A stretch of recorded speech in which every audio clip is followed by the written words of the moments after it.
Why this topic matters? The surprising statistics. Addiction explanation. How addiction begins slowly. Daily use warning signs. Emotional numbness. Self-test section. Try quitting for 4 weeks challenge.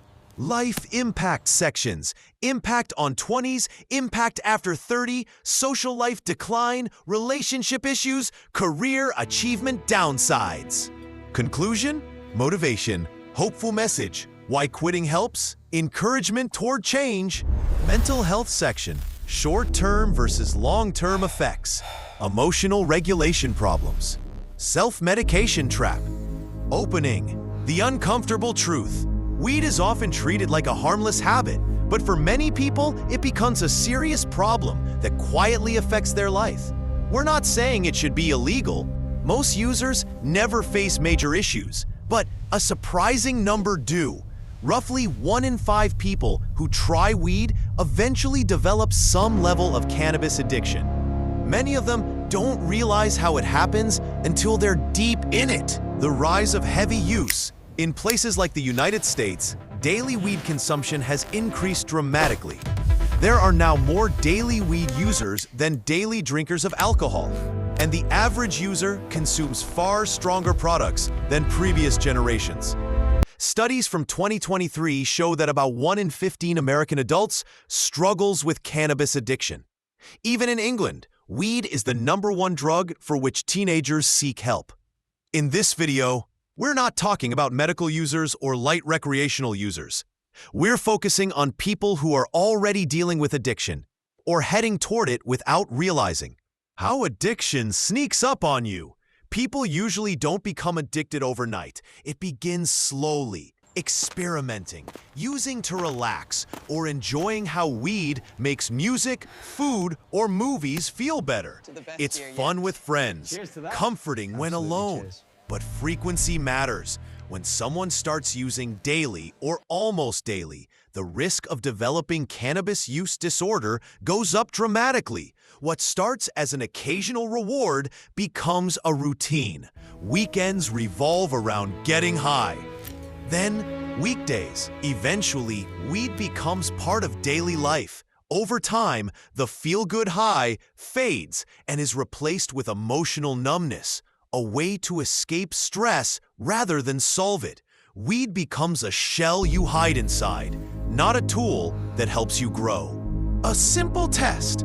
Wondering if you might have a problem? Try quitting for 4 weeks starting today. Not tomorrow, not after your plans, right now. If that challenge feels impossible, it's a sign worth paying attention to. The years that slip away. For many in their 20s, life moves forward even if they're not paying attention. School, jobs, friendships, new experiences. So addiction hides easily. But this period of life won't come back. Your body is at its peak. You have the most free time you will ever have. It's the best moment to form friendships, date, explore the world, build confidence, and create habits that shape your future. Spending these years stuck in passive, hazy routines can quietly steal opportunities you'll miss later. Life after 30 hits different. In your 30s, your life changes drastically. People become busier, careers grow, relationships deepen, some start families. Time becomes precious. Weed addiction can make you withdraw, skip events, procrastinate, and isolate yourself without noticing. Friends may drift away, and making new ones becomes harder.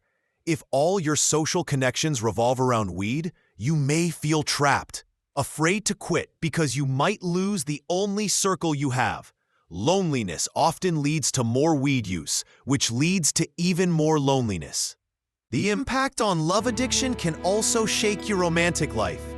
People report feeling disconnected from partners who use heavily. Communication breaks down. Trust erodes. Daily users often don't realize how distant they've become until their partner finally leaves. And as responsibilities grow with age, a persistent weed habit becomes less and less attractive in long-term relationships. The achievements slow down.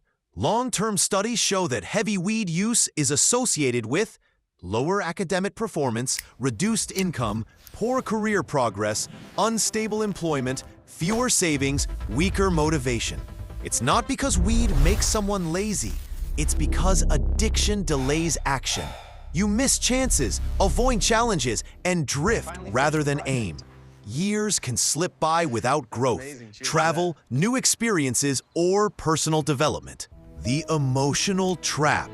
At first, weed may feel like it helps with anxiety or sadness, but long-term heavy use can flip the effect.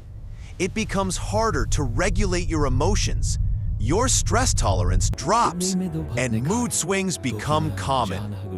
Many people try to self-medicate by consuming more, which only worsens anxiety, depression, irritability, and emotional fragility. During a mental health crisis, weed can make everything significantly worse. The good news? Research shows that quitting often brings clear mental health improvements within weeks. The way out. All the negative impacts, lost time, isolation, emotional numbness, stalled progress are not happening one day. They're happening now. If you feel trapped or even just unsure about your relationship with weed, know this: you can quit. It's difficult, but completely possible. And the earlier you act, the better your life becomes. A full, rich, exciting life is waiting for you.